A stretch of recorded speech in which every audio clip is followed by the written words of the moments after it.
kalau Indonesia ingin memainkan peranan yang lebih besar, kita harus siap untuk keluar dari zona nyaman gitu. Karena selama ini kita dianggap main aman.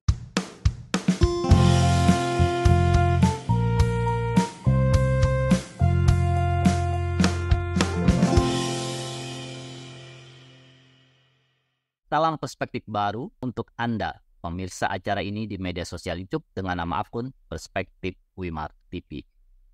Saya Hayat Mansur kembali hadir untuk memandu acara favorit kita semua, wawancara khusus Perspektif Baru. Sahabat Perspektif Baru, setelah kita sukses sebagai presidensi G20 pada tahun lalu, kini Indonesia kembali mendapat kepercayaan memegang peranan penting di kancah internasional sebagai keketuaan ASEAN atau ASEAN Chairmanship 2023. Dalam hal ini, dengan status Indonesia sebagai salah satu negara pendiri dan juga negara terbesar di ASEAN, membuat banyak pihak menaruh harapan besar pada Indonesia untuk dapat melakukan berbagai terobosan dan juga inovasi dalam keketuaan ASEAN 2023.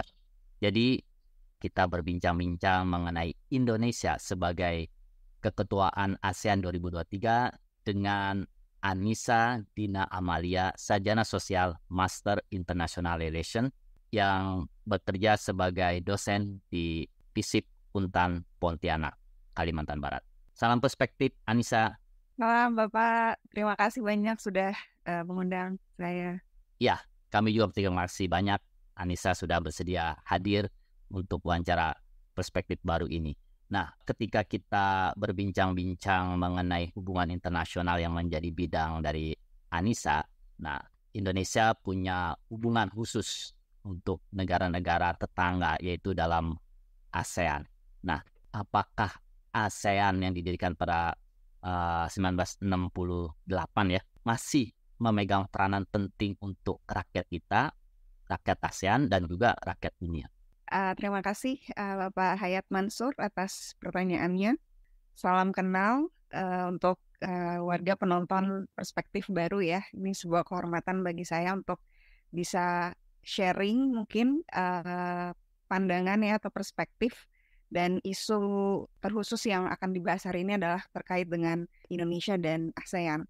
Ini adalah pertanyaan yang menarik ya. Tadi kalau dikatakan apakah ASEAN masih relevan, kalau kita lihat dari perspektif akademik gitu ya, karena kebetulan saya mengkaji tentang hubungan internasional, memang banyak yang berdebat gitu ya, apakah ASEAN masih punya peranan yang penting ya untuk Indonesia. Karena kalau kita lihat sebenarnya banyak dari program-program atau agenda-agenda ASEAN itu dilihat atau dianggap sebagai sesuatu yang sifatnya elite driven.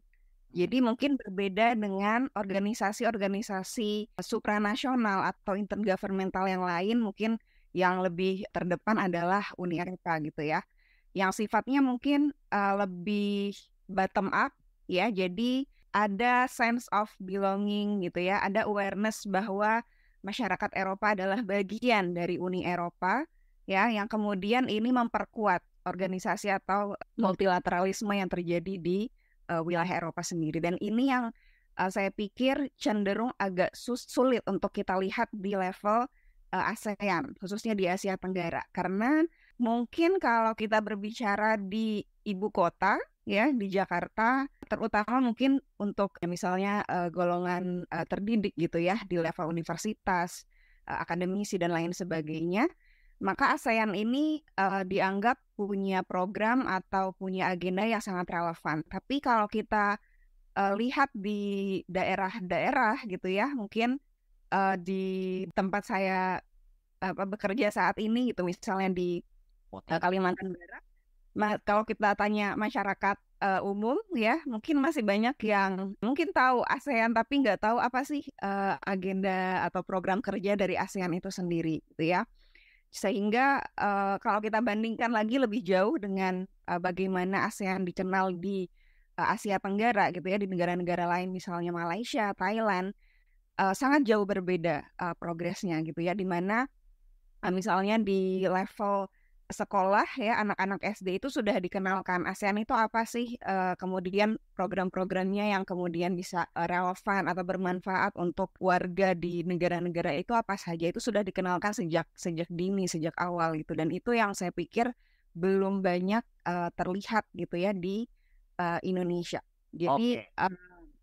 Karena belum banyak terlihat di Indonesia ya manfaat dari ASEAN. Jadi menurut Anissa, apa sebaiknya agenda dan fokus Indonesia saat menjabat sebagai keketuaan ASEAN 2023 ini? saya pikir ASEAN sepertinya perlu keluar dari mindset elite driven organization tadi gitu ya. Kalau dilihat selama ini perjalanan ASEAN sejak pertama kali terbentuk tahun 1967, memang yang lebih banyak berperan adalah leader dari setiap negara gitu.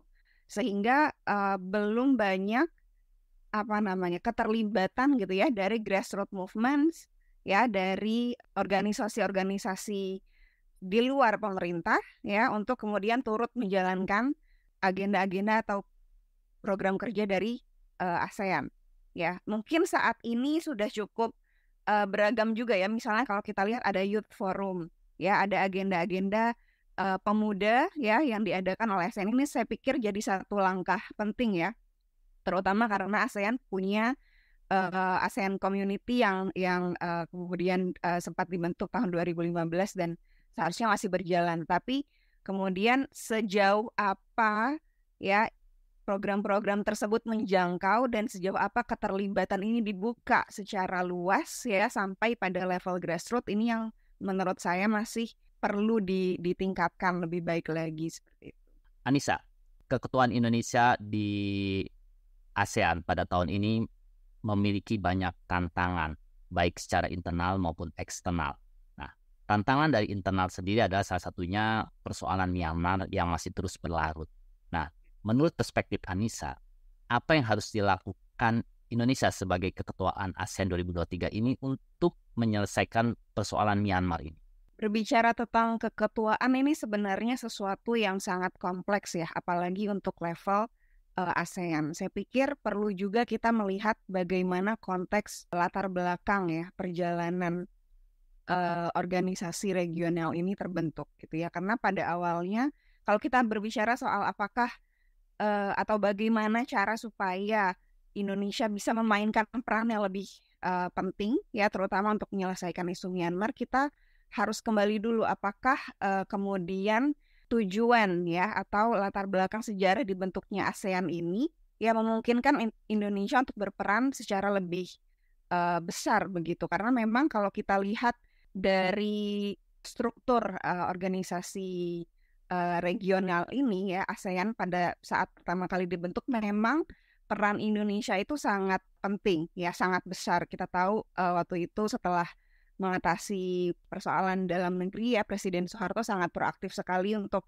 kemudian terlibat dalam politik luar negeri, dan salah satunya adalah menginisiasi pembentukan ASEAN gitu ya sebagai organisasi regional di Asia Tenggara.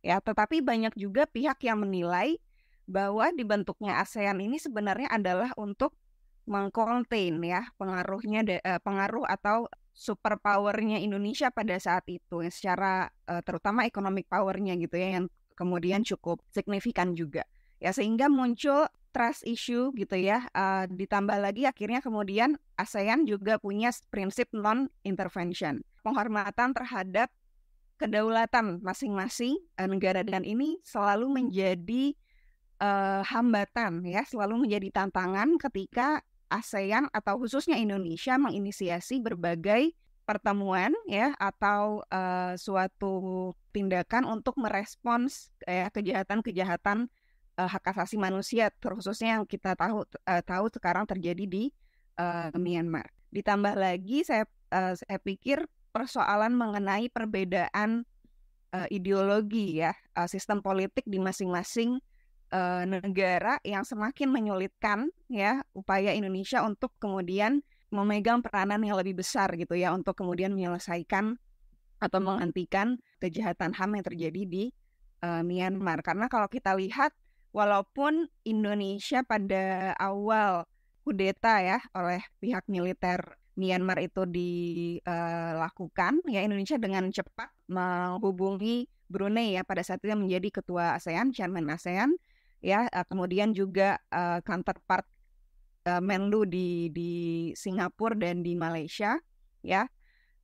Tetapi kemudian setelah diadakan pertemuan, bahkan sampai tahun ini juga dilakukan ya ketika forum ASEAN Meeting diadakan di Labuan Bajo, tetapi belum cukup untuk bisa menekan atau jangankan menekan Myanmar gitu ya, untuk mempersatukan suara di antara negara-negara anggota ASEAN yang lain itu masih menjadi satu tantangan karena lagi-lagi ada perbedaan ideologi, ada perbedaan kepentingan, ya, tentu kita juga berbicara soal kedekatan Myanmar dengan Cina dan Rusia misalnya, dan ini masih menjadi momok juga gitu ya. Jadi saya pikir masih tantangan agak sulit di situ. Ya, berarti masih agak sulit untuk menjadikan kawasan ASEAN ini ramah HAM dan kawasan yang menghormati HAM dan juga demokrasi, gitu, Anissa.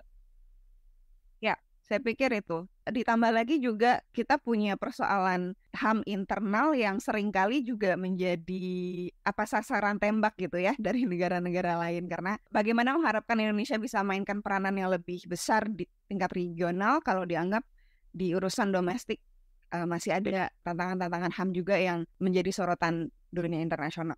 Nah, salah satu tantangan yang juga menjadi sorotan dunia internasional adalah persoalan Laut Cina Tiongkok yang sudah sangat berlarut dan melibatkan banyak negara termasuk juga Cina atau Tiongkok. Nah, bagaimana perspektif Anissa mengenai persoalan Laut Cina Selatan ini dan peran penting Indonesia sebagai keketuaan ASEAN untuk bisa sedikit menyelesaikan persoalan Laut Cina Tiongkok ini? Ini juga jadi isu yang menarik ya, dan saya pikir mungkin jauh lebih rumit dari apa yang terjadi di Myanmar gitu. Kalau Myanmar mungkin adalah isu internalnya ASEAN ya, sementara Laut Cina Selatan tarik-menarik kepentingannya ya, tarik-menarik power politiknya jauh lebih kuat karena kita berbicara soal satu negara superpower di kawasan Asia Pasifik khususnya gitu ya.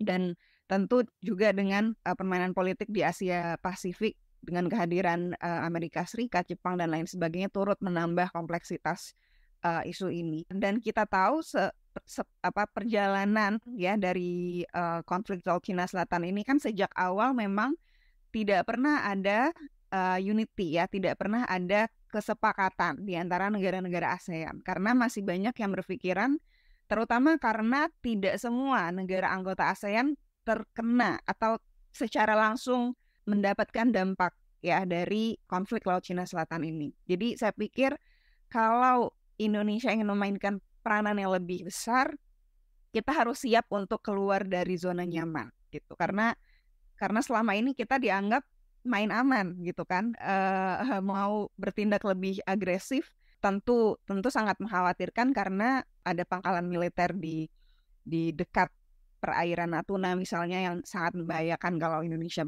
bersikap agresif. Tapi sebaliknya itu tadi, kalau tidak bersikap lebih tegas maka persoalan ini akan berlarut-larut, apalagi untuk negara-negara yang jelas secara langsung terkena ya imbas dari konflik Laut Cina Selatan ini.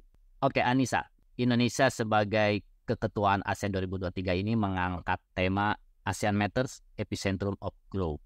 Jadi ASEAN sebagai pusat pertumbuhan ekonomi. Nah, apakah dengan keketuaan Indonesia ini bisa mempunyai dampak positif bagi dalam negeri untuk pertumbuhan ekonomi? Berbicara soal pertumbuhan ekonomi ini memang sesuatu yang sangat seksi ya, terutama setelah periode 2000-an kita keluar dari krisis ekonomi dan lain sebagainya gitu ya. Diharapkan keterlibatan Indonesia yang lebih aktif di forum-forum internasional, politik luar negeri itu bisa mendatangkan pertumbuhan ekonomi yang lebih signifikan untuk nasional gitu ya, negara kita. Tapi kalau kemudian dihubungkan dengan peranan kepemimpinan dari Indonesia di ASEAN, saya pikir masih sulit untuk melihat gitu ya seberapa jauh, seberapa signifikan ya ASEAN, khususnya mungkin kalau kita berbicara soal ASEAN Economic Community gitu ya, komunitas ekonomi ASEAN, berbagai upaya-upaya integrasi ekonomi yang sudah berusaha diupayakan oleh ASEAN, seberapa jauh dampaknya untuk Indonesia. Karena memang selama ini Indonesia lebih dikenal ya secara kepemimpinan di tingkat ASEAN untuk isu-isu keamanan dan politik. Sementara isu-isu ekonomi lebih sering setir gitu ya, atau lebih sering diinisiasi oleh negara-negara lain gitu ya, terkhususnya Singapura, Malaysia memang secara PDB ya atau GDP memang di atas kita, sehingga ini seringkali menjadi hambatan juga. Apakah free trade agreement misalnya gitu ya, perjanjian perdagangan bebas yang dilakukan di ASEAN betul-betul menguntungkan Indonesia gitu, karena tarif ekspor impor misalnya katakanlah seringkali lebih menguntungkan negara-negara yang memang lebih siap gitu ya secara kemampuan atau kapabilitas ekspornya.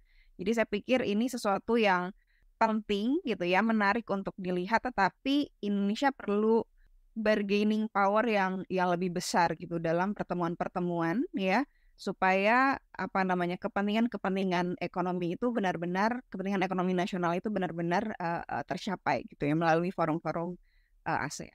Nah, Anissa, apa yang harus diupayakan Indonesia sebagai keketuaan ASEAN 2023 ini untuk menjadikan kawasan ASEAN ini sebagai pusat pertumbuhan ekonomi sesuai dengan temanya? Ya, saya pikir yang perlu dilakukan ya adalah lebih intensif ya secara melakukan pertemuan ya, dan menginisiasi program-program atau agenda-agenda pembangunan ekonomi ya dengan negara-negara ASEAN. Dan ini adalah momentum ya ketika Indonesia menjadi leader, menjadi pemimpin, memegang posisi chairmanship di ASEAN, sehingga lebih luas, lebih mudah untuk kemudian menginisiasi kerjasama perdagangan, terutama bagaimana menjadikan Indonesia itu tidak hanya, seringkali Indonesia dilihat sebagai pasar yang besar gitu ya. Jadi masuknya atau potensi untuk meningkatkan potensi Indonesia sebagai pasar itu yang lebih dilihat dalam berbagai kerjasama perdagangan ataupun kerjasama perdagangan bebas, terkhusus di tingkat ASEAN. Nah, bagaimana tantangannya adalah kemudian keluar dari mindset itu gitu, bahwa kemudian Indonesia juga bisa memperkuat ya potensi dirinya sebagai produsen ya, yang kemudian saya pikir ini bisa lebih menguntungkan dibandingkan hanya melihat Indonesia sebagai pasar gitu yang kemudian dapat dipenetrasi. Nah, apa yang harus dilakukan publik atau masyarakat untuk bisa mengambil manfaat dengan Indonesia sebagai keketuaan ASEAN 2023 ini, baik itu manfaat ekonomi maupun manfaat-manfaat lainnya? Saya pikir di tengah tantangan global sekarang yang semakin kompetitif ya, kita dihadapkan tidak hanya persoalan resesi pasca COVID misalnya kemarin ya, tetapi juga tantangan lain sebenarnya tidak hanya di ASEAN ya, tapi misalnya potensi masuknya nanti tenaga kerja asing gitu ya, tenaga kerja dari luar. Saya pikir yang perlu benar-benar dipersiapkan oleh masyarakat, oleh publik adalah meningkatkan daya saing ya, competitiveness ya untuk masyarakat Indonesia yang sering kali dianggap masih sangat rendah dibandingkan negara-negara lain, termasuk juga negara-negara di Asia Tenggara, ASEAN. Jadi itu satu hal ya terkait dengan daya saing, sehingga ini imbasnya sebenarnya cukup panjang juga ya terkait dengan skill ya, pendidikan lain sebagainya. Tapi tentu juga perlu digarisbawahi bahwa ini bukan hanya peranan dari publik gitu ya, bukan hanya peranan dari masyarakat. Tentu butuh kolaborasi yang baik gitu ya, yang terstruktur ya dari level pemerintah, masyarakat juga, aktor-aktor lain termasuk aktor swasta saya pikir.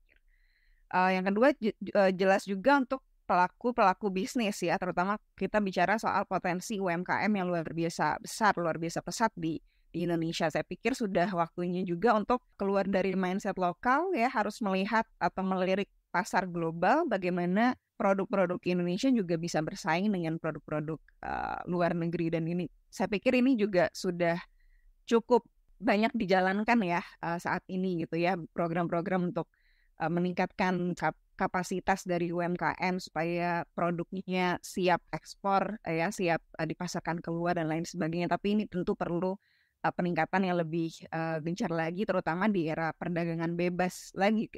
Kita kembali lagi ke situ gitu kan, karena akhirnya persaingan itu tidak bisa dihindari. Oke, terima kasih Anissa. Dan sahabat perspektif baru, sebagai penutup, saya mengingatkan bahwa kesuksesan Indonesia sebagai keketuaan ASEAN 2023 ditentukan oleh kita semua termasuk publik. Dalam hal ini kita perlu kolaborasi seperti Anissa katakan tadi untuk mendukung kesuksesan Indonesia, kesuksesan kita semua. Terima kasih, sampai jumpa di wawancara khusus perspektif baru berikutnya.